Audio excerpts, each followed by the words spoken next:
Well, don't expect a warm welcome today. For this explainer, I'm stepping out of the light to speak to you from my own cold, calculating perspective. Yes, the perspective of the Shadow Walker. I want you to prepare yourself for a grim, gothic wager for the human soul.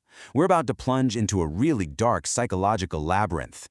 It's a tale of traps, where trading the vitality of your future for the false promise of peace is, quite frankly, your ultimate downfall.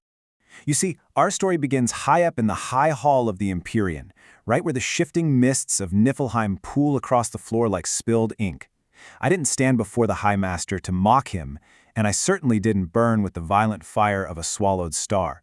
No, instead, I stood perfectly still. My form wasn't a flicker of flame anymore. It was this viscous obsidian fluid, living ink, and it pulsed slowly, mimicking the heavy, lethargic rhythm of a tired heart. I whispered to the High Master about the scholar who sought the sun, and the boy who withered seeking the future. But my wager for this new soul, it was far more insidious. I proposed a test to defeat the apprentice Friedrich, not with fire or chaos, but with the quiet, suffocating truth of his own profound exhaustion. Now, to really understand my wager, you have to understand the prey. In alchemical terms, we're talking about the volatile mercury spirit, the active, transformative intellect. It's what they call the Goethean spirit of striving. That continuous, relentless push toward higher purposes that supposedly defines the mortal soul in its grand salvation. This is the very essence of the Faustian condition. Man is inevitably going to err as long as he strives, but it's that exact striving that elevates him.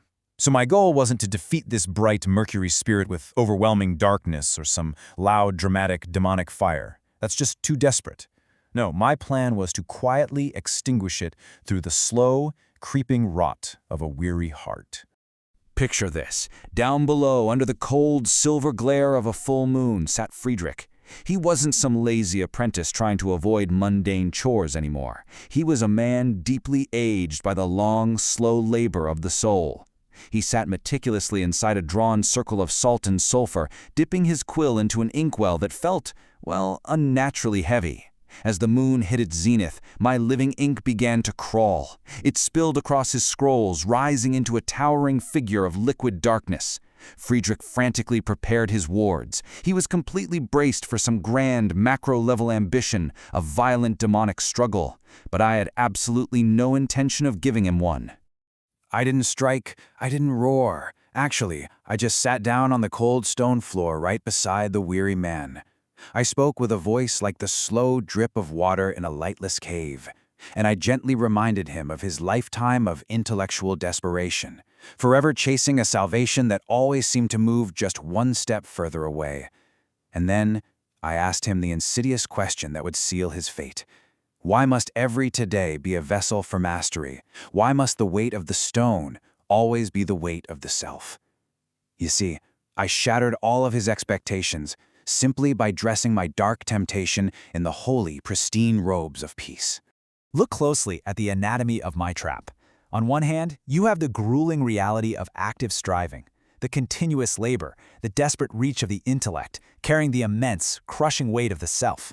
And on the other hand, my offering, a simple, quiet agreement with his own weariness, a passive surrender to complacency that masqueraded beautifully as true spiritual stillness. I wasn't offering him a magical shortcut. I was offering him permission to stop. I was convincing Friedrich to trade his exhausting journey for a hollow stillness, completely tricking him into believing the void was actually enlightenment. Stop striving, I whispered right into that moonlit dark. Become the stone you once hated. The stone doesn't err. The stone doesn't burn. The stone simply is. And it was in this exact moment that Friedrich's hubris utterly blinded him. He failed to see that even rest could be a deadly snare. Yielding to his exhaustion, he just leaned right into my embrace. He allowed my living ink to coat his skin, accepting it no longer as a volatile tool of alchemical knowledge, but as a heavy, comforting shroud of stillness. And then, as the ritual reached its peak, my victory literally materialized. The living ink completely hardened around him. Because he abandoned his labor, his mortal vessel stopped its fiery incineration and, instead, it began to calcify. His flesh turned into cold, gray granite. His hand, still gripping the quill, froze, never to move again. This right here is the chilling reality of my trap. the total absence of labor, the complete cessation of striving, it entirely destroys the human spirit. He mastered the stone, sure, but only by becoming one. When the last of the moonlight finally faded, the Master Sorcerer entered the laboratory. He didn't find some dramatic scene of destruction, or a flooded room, or a burning library. He found a statue. Looking upon Friedrich with that heavy, hierarchical wisdom of his, the Master understood the tragic inversion of the lesson. By desperately trying to avoid the horrific sins of action and error, Friedrich had committed the final, absolutely unforgivable sin of the soul. He chose passive surrender over the active striving that literally makes us human. Now, you might expect the story to end with a different kind of trap. Often, in an explainer of human folly like this, I wield the mirror of wasted tomorrows. It's a comfortable fantasy offering unearned glory. But remember, Friedrich wasn't tempted by a magical shortcut. His trap was far quieter. I'm bringing up this mirror now just as a dark reflection, to show you the delusions of lesser men, and to really underscore the absolute, terrifying finality of what Friedrich actually chose. You see, lesser souls fall for the illusion of short-term gratification, that comfortable fantasy of mastery without the journey. They want the destination, but they don't want to walk the path. But Friedrich, he was too weary for even that. I show you this contrast so you can understand the profound difference between chasing a false tomorrow and utterly surrendering to the void of today. Weariness is the heavier anchor, my friends. It doesn't trick you with visions of greatness. It simply convinces you that greatness is no longer worth the pain.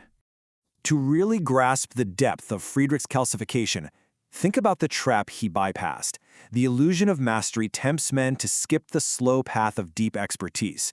It lets them dwell entirely in the glory of a future self while totally neglecting the mundane labor of actual life. But here's the secret. The pursuit of results without the necessary process leads inevitably to emptiness. Friedrich didn't even need a mirror to find this emptiness. His exhausted mind created its own delusion of peace, a complete void that masqueraded as fulfillment.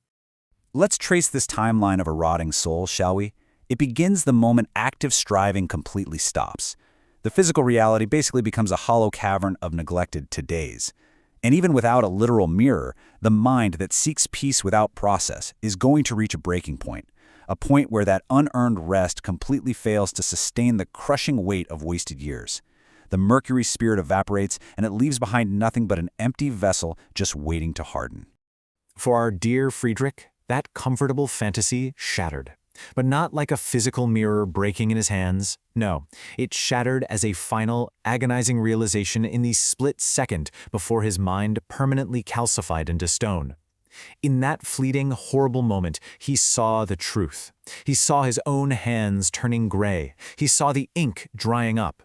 He realized he had traded a lifetime of todays for absolutely nothing.